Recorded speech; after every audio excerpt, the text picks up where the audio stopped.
Welcome back to another episode of the Casey Campbell Podcast. Casey Campbell with you, of course. We are pleased to be joined by Purdue softball head coach, Budi Oliveria. How's it going? I'm good. How are you, Casey? Doing well. Welcome back to the program. It's another season of Boilermakers softball upon us. Kind of talk about how exciting it is. Of course, you guys are already in week 2 of practice as season literally kicks off in a few weeks. Yeah, it's a really exciting year. We have 28 on our roster, 11 freshmen, 5 transfers, so 16 newbies on the roster. Most of our team is pretty young and pretty new, so different vibe. Just very young and hungry to get going, I would say. Okay, so talk about just some of the let's get to know your team a little bit. Kind of take me around the diamond. Where's everyone going to be at this year? Okay, so I'm going to be looking a little bit this way because we have 28 people, so I have all of our team members' initials on the whiteboard. Of our freshmen, we have 11 freshmen. We definitely are going to have some exciting decisions to make on starting lineups with our new roster. I was just meeting with Coach Maggie and Coach D, and we were trying to do teams for scrimmages for tomorrow, and we're talking about, okay, are we going starting lineup, non-starting? Are we going A, B, whatever? Because there's just so many options right now for us for starting positions, which is a great, not problem, but a great opportunity for us to have. So we have some key returners returning. We have Alex Echezarreta back in the circle, who was all region. She's our number 1 right now. She's doing great. She's also our cleanup hitter. She'll be our DP when she's not pitching. She's throwing the best she's thrown. She's a 5th year back in her COVID year. So really exciting to have her back. And we have 8 pitchers on roster, which is, again, a great opportunity for us to have. We have a lot of different looks, a lot of different speeds, some different niches. Our bullpen does a great job of really owning and rocking their role and understanding, what their strengths are and where they can help the team. And that's been exciting to coach, to have pitchers that want everyone to succeed. We have 4 catchers. We have a lot of depth. So as far as the starting lineup, I can't tell you, hey, this is our starting lineup, but I would say Alex is our most notable returner in terms of names that people would recognize. Yeah. So really kind of take me through like some of the position battles that we're going to really see this year. I know your lineup's not set yet, but go over it. So I would say, at catcher right now, we have Ryan Ross coming back. She is a sophomore from Arkansas. So Ryan's there. We have Haley Hayes is a transfer, as well as Anna Lonchar is a transfer. And then we have Summer Scarmardo, who is a utility for us that also plays third base. So we have 4 catchers kind of in the mix. All of them bring different things. We've got some power hitters. We've got some speed. We've got some scrappiness going on back there. So that'll be exciting to have some variety on, who's going to be the best matchup for opposing team, whether it's speed or short game. And also kind of with our catchers, they each have their niche. Anna Lonchar has been to postseason with UMKBC. I always say it wrong. It's not on purpose, but she's been to postseason. She's got a great arm. She's got a lot of power in her bat. Haley is very quick. Haley Hayes, very quick behind the plate, really good receiver. Ryan knows our system, has a great arm, can hit for power. And Summer is, I would say, the calming catcher, the one that can kind of get any pitcher back on track. She's a freshman, kind of learning our system a little bit back there, but a lot of variety back there. At third, we have Summer Scarmardo, freshman from Texas, and Rita Nuss coming in, both competing at third base. At shortstop, Tyrena Jones is returning. So Tyrena played a lot of first base for us last year. She was coming off of an injury and wasn't available until spring break. And by the time she was ready, our lineup was pretty set, but she stepped right into first base and was playing. And now she's competing at shortstop. And we also have Olivia Meeks competing with her. Both of them are super smooth, a ton of range. Both can hit for power. And that'll be a fun battle to watch because they both are very swaggy at short. And are pretty in how they play the game. Very smooth, just fun to watch. They make a lot of difficult plays look routine. At second base, we have Jade Moy, who's a returner. She is a redshirt junior for us from Texas. Jade was our starting second baseman last year, and Jade is back and better than ever and ready to have her best year yet. She typically is a hit for average hitter that runs well, but she's hitting for some power this year. And competing with her is going to be Sage Scarmardo, the twin of Summer, who is competing at third. And then also Emily Cox, who's a returning senior for us, is going to be competing at second base. At first base, we have quite a bit of depth also. Emily Cox is playing some first base. We have a freshman, Bella Bacon from Nebraska, brings a lot of power in her bat. Caitlin Boteller, a freshman from Indiana, homegrown, exciting from Indiana Magic. Becca Edwards, a transfer, and Olivia McFadden, who was our third baseman last year, has kind of moved over to the right side. And then I would say the depth of our speed is in our outfield. We've got Boo George, Kate Claypool, Kiara Dillon, Jordan Ramos, Chloe Banks, and Kendall Bailey. And most of them are our speedsters on our team. This is definitely the fastest team that we've had since I've been here, which is really exciting. And I feel like this is the team that in the recruiting process, we've been waiting for this whole combination to get here. Yeah, for sure. Pitching wise, what are we looking like there? Pitching, we have 8 pitchers. So we have Alex, who is high velocity at Cesaretta. She throws anywhere from 67 to 70 and also hits. We have Lex Panarski, who was a transfer from Columbia, who can go vertical and side to side. She really has a lot of variety in her pitching. Mo Wimpy is a senior from California who also has good velo, good movement. Kendall Klochek is a lefty sophomore returner from Michigan. Kendall is very spinny, can really spin the ball in and out of the zone and get a lot of swing and misses.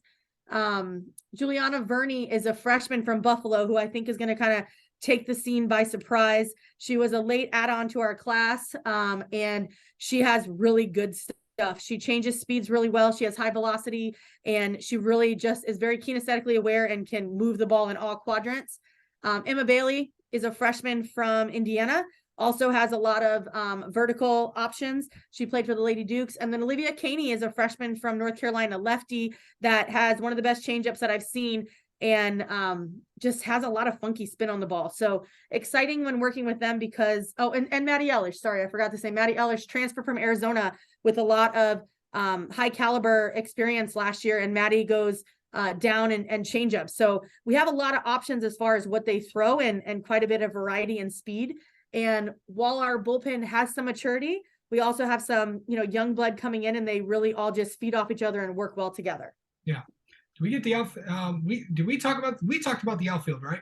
Talked about the outfield, just that's where the majority of our speed is. And, it's exciting when you have more than one option for who's going to be your center fielder because they're fast, or, hey, what's the best combo? Like, we have a lot of speed out there, and our outfield really prides himself on being the best outfield in the Big Ten.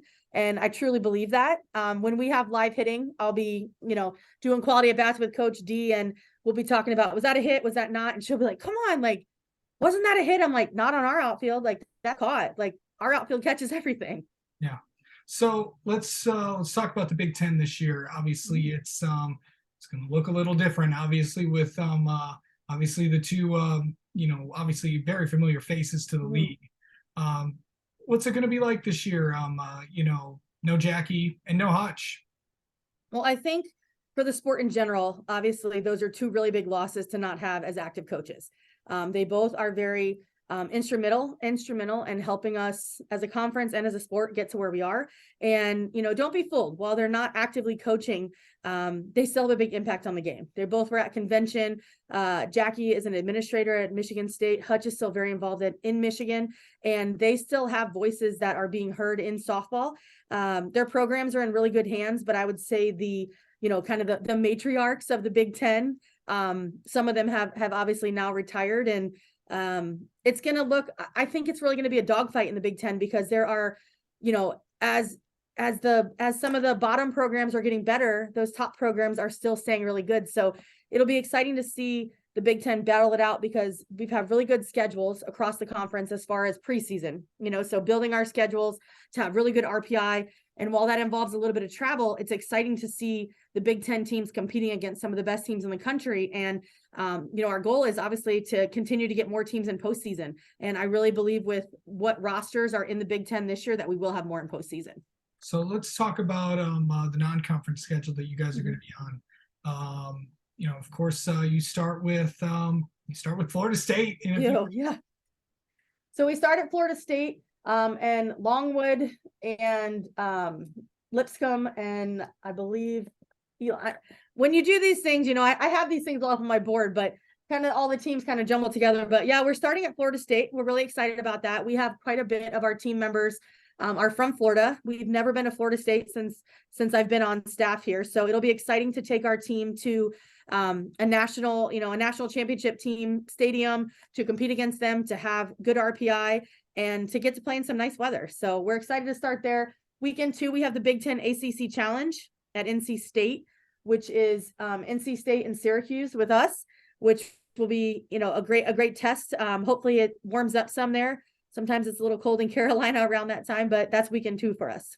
Yeah, it's and then of course I'm kind of looking at, you have some, of course you have some non-conference games that are going to be at home as well. Of course, hosting all those Indiana teams there, including Indiana. How important is it to play not just the Hoosiers, but all across the state? Yeah, we did our schedule a little bit different this year. So in the past, we've tried to play 6 games if we can at most of our preseason tournaments, so that we don't have a lot of midweeks in season.